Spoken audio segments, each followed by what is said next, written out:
কত কষ্ট করে তুমি করলা সাধের বাড়ি,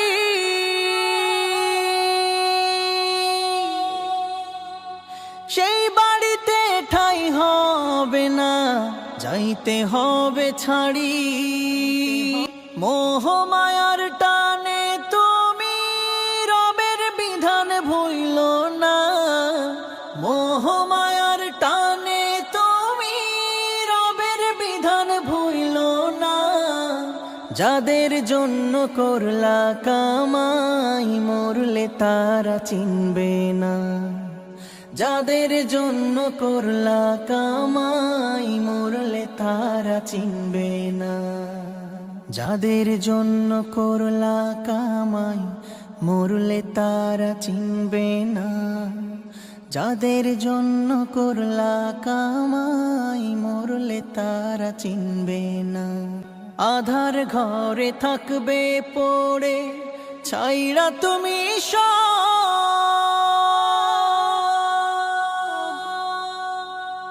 কেউ রবে না সঙ্গে তোমার, থাকবে সেদিন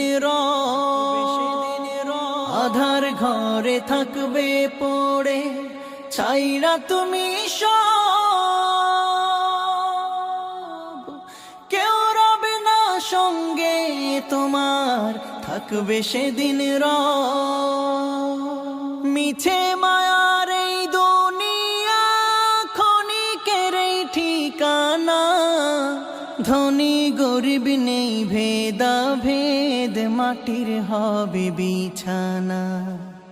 মিছে মায়ার এই দুনিয়া, ক্ষণিকের এই ঠিকানা। ধনী গরিব নেই ভেদা ভেদ, মাটির হবে বিছানা। কি বলে সবাই একটা রমরমা ভাব নিয়ে খাইতে যায়, মনে হয় যে বিয়ের দাওয়াত খাইতে যাইতেছে, আছে না নাই?